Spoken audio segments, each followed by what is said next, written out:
Alhamdulillahilladzi arsala rasulahu bil huda wa dinil haqq liyudhhirahu 'ala dini kulli wa kafa billahi shahida. Asyhadu an la ilaha illallah wahdahu la syarika lah iqraran bihi wa tauhida wa asyhadu anna Muhammadan 'abduhu wa rasuluhu alladzi la nabiyya wa la rasula ba'dahu.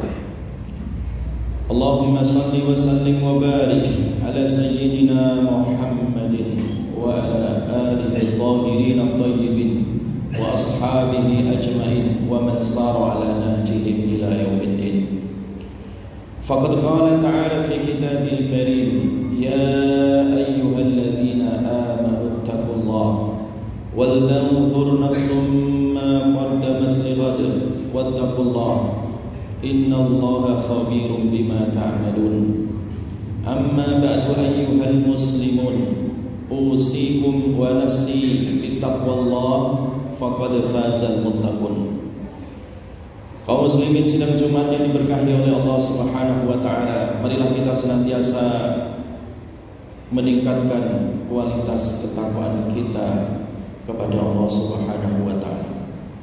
Semakin berkualitas ketakwaan kita, semakin berkualitas pula kenikmatan, kebahagiaan di dalam kehidupan kita, duniawi maupun ukhrawi.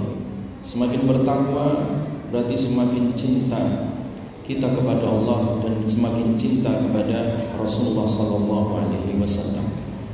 Karena takwa ini adalah sebaik-baiknya amal, sebaik-baiknya bekal yang kelak akan kita bawa ketika kita menghadap Allah Subhanahu wa taala. Wa tazawwadu fa inna khairaz zadi taqwa, berbekallah karena sebaik-baiknya bekal adalah ketakwaan. Kaum muslimin sidang Jumat yang diberkahi oleh Allah Subhanahu wa taala. Kita berada di bulan Rabiul Awwal, mengingatkan kembali akan peristiwa agung lahirnya manusia agung, yaitu baginda Rasulullah sallallahu alaihi wasallam, Maulidur Rasul, kelahiran Nabi sallallahu alaihi wasallam sebagai tanda pencerahan dari dunia jahiliyah yang gelap menjadi dunia yang terang benderang, minadz zulumati ilan nur. Kelahiran Nabi membawa cahaya, membawa lentera, membawa rahmatan lil alamin.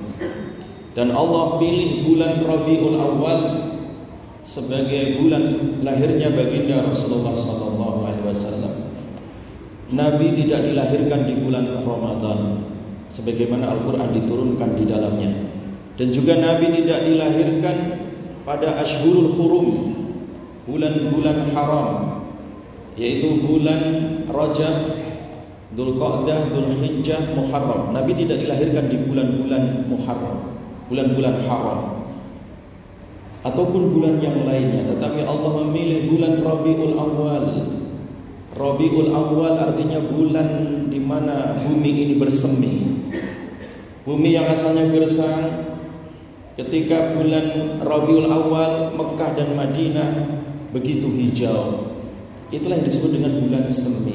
Nabi dilahirkan di bulan ini, seakan-akan memberikan isyarat dunia yang asalnya begitu gersang, dunia yang asalnya begitu kering. Dengan lahirnya Nabi SAW, dunia menjadi bersemi, dunia semakin sejuk. Karena kedatangan Nabi, kelahiran Nabi adalah rahmatan lil alamin. Wa ma arsalnaka illa rahmatan lil alamin. Tidaklah aku mengutus engkau wahai Muhammad kecuali membawa rahmat bagi seluruh alam, rahmat bagi seluruh manusia, rahmat bagi seluruh bangsa jin, rahmat bahkan bagi seluruh makhluk yang ada di luar manusia maupun bangsa jin. Disinilah Nabi SAW dilahirkan. Imam At-Tabrani rahimahullah di dalam kitab hadis Dalail Nubuwah bahwa beliau menceritakan, meriwayatkan hadis yang begitu panjang lebar tentang lahirnya Nabi SAW, bahwa bersamaan lahirnya Nabi SAW pula setan yang asalnya bolak-balik mencuri berita langit tertutup di saat ataupun bersamaan lahirnya Nabi SAW. Api yang menjadi sesembahan pilar yang diagungkan oleh orang-orang Majusi padam seketika itu pula. Demikian juga runtuhnya Kisra, dan demikian juga runtuhnya Abraha yang ingin menyerang Ka'bah. Semua runtuh, seakan-akan simbol kesyirikan, simbol kejahilian runtuh semuanya bersamaan lahirnya Nabi SAW. Satu sisi membawa rahmat, satu sisi meruntuhkan segala macam pilar-pilar kesyirikan yang ada di dunia ini. Itulah lahirnya Nabi SAW. Makanya para ulama-ulama hadis menyebut peristiwa ini lebih-lebih di dalam kitab Dalail Nubuwah, Dalailun Nubuwah, tanda-tanda datangnya kenabian Rasulullah SAW Muhammad bin Abdullah. Kaum muslimin sidang Jumat yang diberkahi oleh Allah Subhanahu wa taala, dengan lahirnya Nabi, dengan kehadiran Nabi di dunia ini yang membawa rahmat, itu membawa pesan bagi kita semua sebagai umatnya. Hendaklah kita menghadirkan Rasulullah SAW di dalam kehidupan kita, menghadirkan keteladanan Rasulullah SAW di dalam kehidupan kita. Ketika kita mengaku sebagai umatnya Rasulullah SAW, maka yang harus kita lakukan adalah mencintai beliau. Karena tanda cinta inilah nanti kelak akan bersambut dengan Nabi SAW besok pada hari kiamat, supaya kita diakui umatnya di dunia dan juga diakui umatnya kelak di akhirat.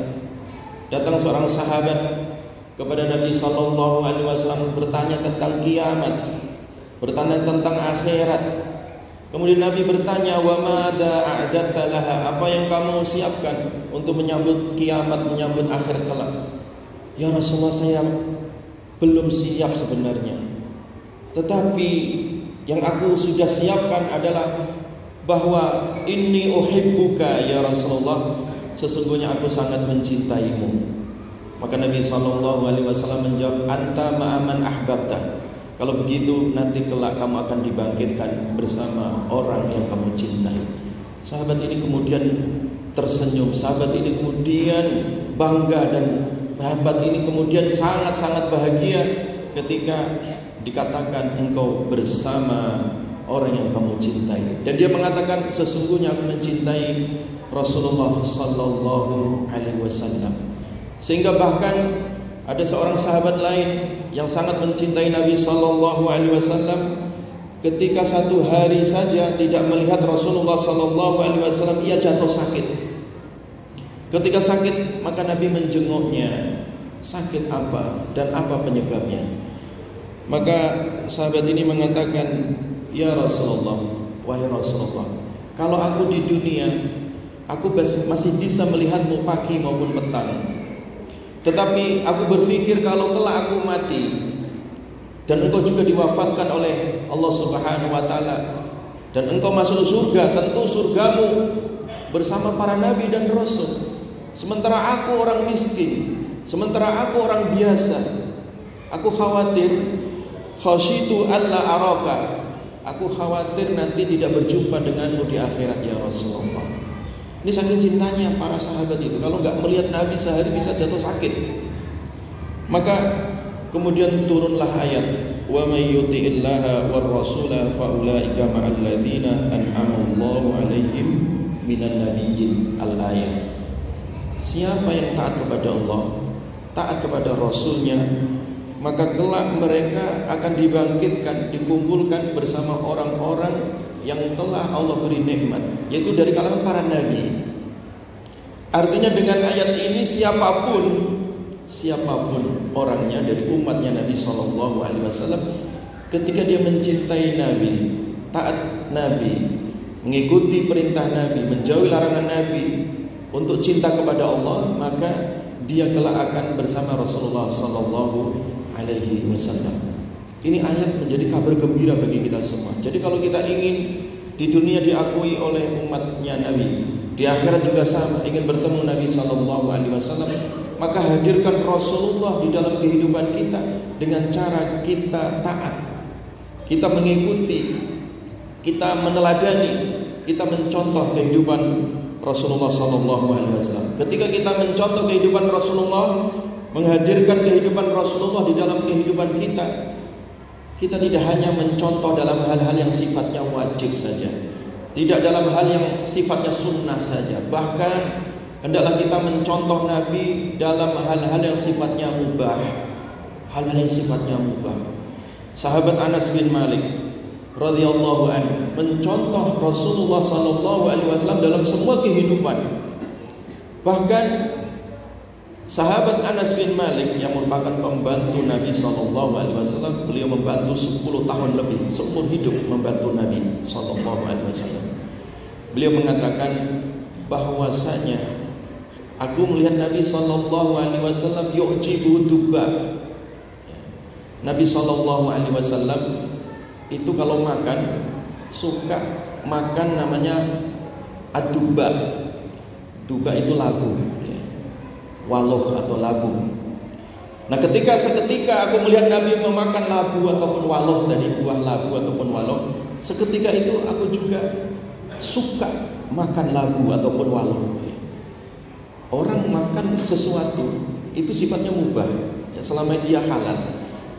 Selera, masalah selera itu adalah mubah. Tetapi saking cintanya sahabat Anas bin Malik kepada Nabi sallallahu alaihi wasallam, mencocokkan selera beliau dengan selera Nabi sallallahu alaihi wasallam. Sahabat Abdullah bin Umar itu ketika beliau berangkat ke Madinah, antara Mekah dan Madinah itu ada rest area, ada satu tempat di mana tempat itu biasa Nabi istirahat, singgah di situ.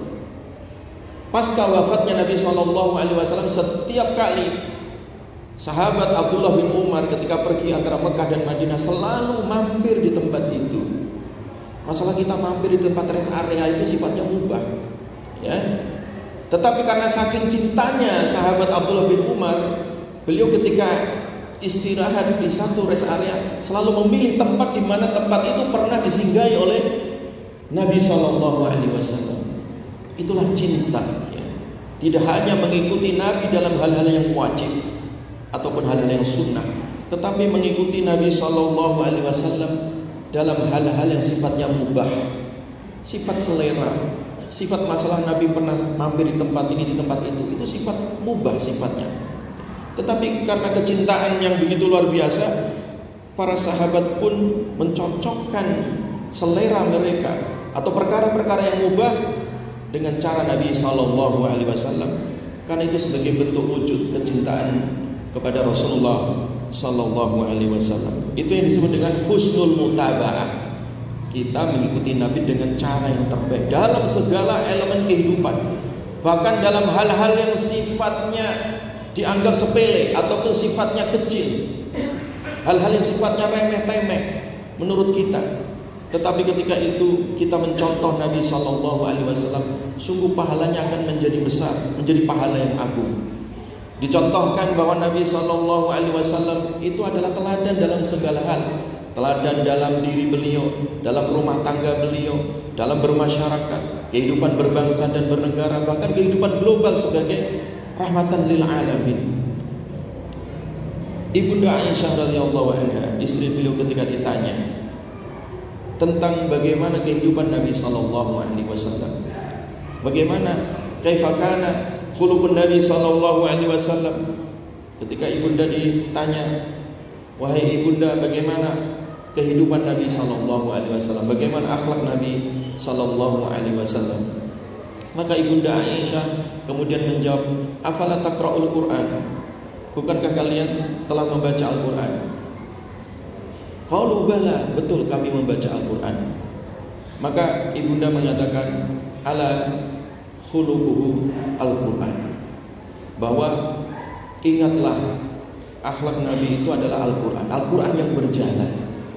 Quran tidak hanya disimpan di dalam dada, tetapi Nabi mengqurankan kehidupan, bahwa ucapan Nabi adalah Quran, duduknya Nabi adalah Quran, cara jalannya Nabi adalah Al-Quran, cara Nabi bergaul dengan istrinya adalah Al-Quran. Pernah diceritakan oleh istri beliau, suatu saat Nabi Sallallahu Alaihi Wasallam dalam keadaan lapar, pulang ke rumah dan tanya kepada istrinya, wahai istriku, adakah di rumah lauk? Nabi ingin makan. Kata istrinya, ya Rasulullah, tidak ada lauk hari ini, ya, tidak ada lauk. Ketika Nabi mengatakan, hal min idam, adakah lauk? Tidak ada ya Rasulullah. Illal khal, kecuali cuka, hanya cuka di rumah ya Rasulullah. Maka Nabi pun tidak marah. Cuka yang begitu masam, ya, kecut rasanya, tetapi dengan akhlak Nabi, ya, dan dengan kepribadian Nabi Sallallahu Alaihi Wasallam yang tidak pernah mencela makanan, Nabi makan dengan lauk cuka, jamaah sekalian, yang asalnya itu rasanya sangat masam, kecut sekali. Tapi dengan akhlak Nabi serasa menjadi manis. Itu sikap akhlak di mana Nabi Shallallahu Alaihi Wasallam tidak pernah mencela makanan, sedikit pun tidak pernah. Sebagai wujud rasa syukur kepada Allah Subhanahu Wa Taala dan juga rasa syukur kepada manusia yang telah menghidangkan. Bahkan ketika Nabi pulang ke rumah tidak ada makanan sedikit pun, cuka pun tidak ada. Nabi hanya mengatakan kepada istrinya, kalau begitu saya puasa hari ini. Ini akhlak yang sangat luar biasa. Yang itu yang disebut dengan wa innaka la'ala khuluqin azim. Sesungguhnya engkau wahai Muhammad memiliki akhlak yang sangat agung. Itulah jamaah sekalian, hadirkan Rasulullah Sallallahu Alaihi Wasallam di dalam kehidupan kita. Contohlah Nabi, walaupun dalam hal-hal masalah lauk pauk, dalam masalah kita duduk, dalam masalah kita minum, dalam masalah kita tidur, dalam kehidupan sehari-hari. Karena Nabi itu adalah manusia agung yang wajib kita teladani, yang itu menjadi rukun dari syahadat kita, syahadat Muhammadur Rasulullah. Ketika kita sudah berikrar dan yakin bahwa Nabi Muhammad SAW utusan Allah, bukan sekedar di lisan kita, bukan sekedar di dada kita sebagai keyakinan, tapi harus diaktualisasikan dalam bentuk sikap, keteladanan di dalam hidup. Itulah kesempurnaan kita sebagai umat Nabi Sallallahu Alaihi Wasallam ketika kita telah menghadirkan kehidupan Rasulullah Sallallahu Alaihi Wasallam di dalam kehidupan diri kita, keluarga kita, masyarakat kita, cara berbangsa, bernegara, dan bahkan untuk tatanan masyarakat global. Aqulu qauli hadza wa astaghfirullahal azim wa astaghfiruh innahu huwal ghafurur rahim.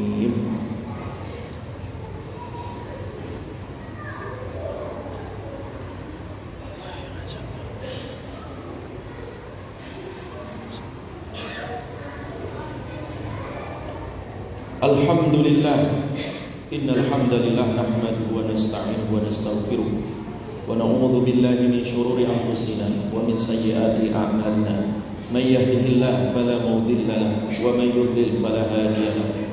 Asyhadu an la ilaha illallah wahdahu la syarika lahu wa asyhadu anna Muhammadan abduhu wa rasuluh alladzi la nabiyya wa la rasula ba'dahu. Faqad qala ta'ala fi kitabil karim, ya ayyuhalladzina amanu taqullaha haqqa tuqatih wa la tamutunna illa wa antum muslimun. Fa inna Allah ta'ala amarna bi an nusalli wa nusallima ala nabiyyina Muhammadin sallallahu alaihi wasallam wa bada bi nafsihi thumma thanna bi malaikatihi wa amarakum inna Allaha wa malaikatahu yusalluna ala nabi ya ayyuhalladzina amanu sallu alaihi wa sallimu taslima. Allahumma salli wa sallim wa barik ala sayyidina Muhammadin wa ala alihi tahirin at-tayyibin wa ala khulafaihi ar-rasyidin Abi Bakar wa Umar wa Utsman wa Ali radhiyallahu ajma'in wa ala ma'hum insyaallah minal aminin. Allahumma ighfir lil muslimin wal muslimat wal mu'minin wal mu'minat al-ahya'i minhum wal amwat innaka antas sami'ul qaribul mujibud da'wat wa yaqdiyal hajat. Allahumma arinal haqqa haqqan warzuqna ittiba'ah wa arinal batila batilan warzuqna ijtinabah. Allahumma la tada' lana fi maqamina hadha dhanban illa ghafartah wa la hamman illa farajtah wa la karban illa naffastah wa la daynan illa qadaitah wa la 'asiran illa yassartah wa la maridan illa shafaitah wa la maytan illa rahimtah wa la dhalan illa hadaitah wa la mubtalan illa afaitah wa la ghaiban illa hadartah wa la 'aiban illa satartah wa la hajatan min hawaijid dunya wal akhirah hiya laka ridha wa lana fiha salahun illa a'antana wa yassartana ala qadariha bi rahmatika ya arhamar rahimin. Rabbana hab lana min azwajina wa dhurriyyatina qurrata a'yun waj'alna lil muttaqina imama. Rabbana atina fid dunya hasanah wa fil akhirati hasanah wa qina adzabannar. Subhana rabbika rabbil izzati amma yasifun wa salamun alal mursalin walhamdulillahi rabbil alamin. Ibadallah, inna Allah ya'muru bil 'adli wal ihsan wa ita'i dzil qurba wa yanha 'anil fahsya'i wal munkari wal baghi ya'idzukum la'allakum tadhakkarun. Wa la dzikrullahi akbar. Aqimus shalah. Allahu